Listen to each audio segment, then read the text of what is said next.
everybody whose clothes were on that quilt. She would always end though, whose dress is the blue? And that's when I said, well, that's Anna. That's my great grandma. That was her dress when she came from Russia. Yes, she'd say. Do you know the best thing she used to let me do with that quilt? You've all done it. She used to let me take it outdoors and play with it. I'm telling you, you've all done this. I used to go out in the front yard, throw the thing up on my back. Great big safety pin right about here. I used to take my rotten red-headed older brother's socks, wad them up, stick them in my sweatshirt so I had huge bulging muscles. And I flew all over the yard pretending I was Superman. My grandpa took my brother and I to a movie, and in that movie we saw a bullfight. I knew exactly what I was going to do with my life from then on. My grandpa kept a goat tied in the front yard. So I got the quilt. I took one of my brother's shoes, actually, and put it on my head because I thought that made me look like a bullfighter. Went out in the front yard, walked up to that poor little goat. Hey, hey, Doro. Hey! Waved it around in front of that poor little thing's face. Till my rotten red-headed older brother let our bull out of the pen. There must be people in this room who raise cattle. That thing chased me all over the yard. He finally chased me up at Peachtree, kept me up there for about 5 hours, and you know how you see them in cartoons? Do you know that that's deadly accurate? They really do. They stand there and they paw the ground and smoke was coming out of his nose. Spit was going everywhere, and I'm stuck up there and I can't get down, and I'm crying, and I look over on the fence and there's my rotten red-headed older brother. He's sitting there, he's just sitting there, and he's going, Richie, you go get Grandma. You have her come get this thing. You have her come get him away before he figures out how to climb up here and kill me. I've never seen him walk that slowly for the house in my life. Well, he got her, or I wouldn't be here to tell the tale. Eventually, I stood under it. I got married. You notice the best man is African American. If you've seen the book Chicken Sunday, this is Stuart Grinnell Washington. He really is my best friend, has been all these years. The person, though, I really want you to notice is a very large man with a beard over by the cake. Let's see if we can say it all together. That's my rotten, red-headed older brother.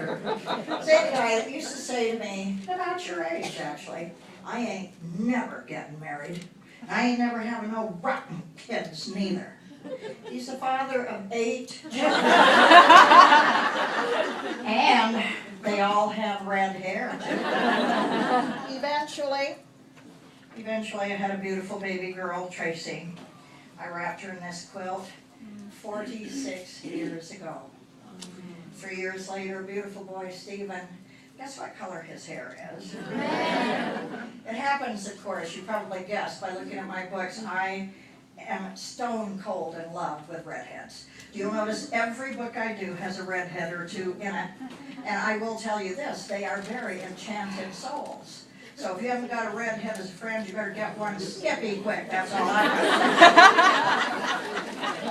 But the old book shows the birth of my children.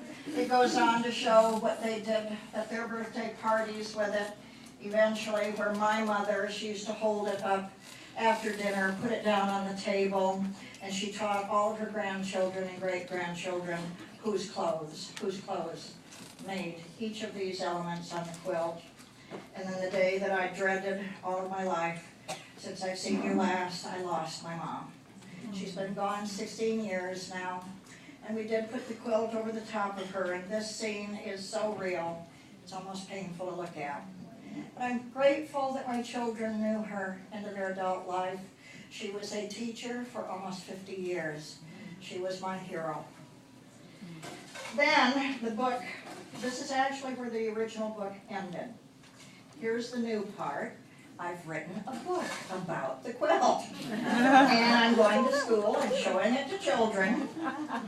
And this is my son's wedding, my daughter's wedding. And then this is when we realized, this is the photographic where they came to photograph the original quilt. It's all here.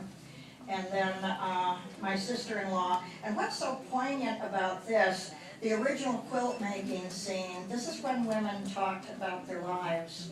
It was like group therapy. And these women, it was the same. The only difference is they were downloading information from a computer, but they eventually sewed. They called for sitting and sewing the same quilt and talking about their lives. And then, when it was presented to me, and then the heartfelt, hard decision to let it out of my good keeping. And it is at the Mazda Museum. Supposedly, this is what the exhibit is like. On November 8th and 9th, if you choose to come to Findlay, Ohio, you may want to be part of this huge celebration, because this is when I am officially handing the quilt over to them. Only for their keeping. It still belongs to my children to do with what they will. And then here is something that's very important. This I drew over a year ago. Now, my daughter doesn't have children, and we know she won't. And my son just got married this summer. And after this heart thing, I had to stay with my daughter for like 6 weeks. She's in medicine, and she could take care of me in Kalamazoo. And one day, Stephen and Elizabeth Skyped us. And they started the Skype by saying, "Well, how are you, Aunt Patricia and Grandma?" My daughter didn't get it. What? So I am at last a bubby. The baby is a little boy. He is due on November 25th. I was just in California. I got to see the ultrasound. They didn't do that when I was young.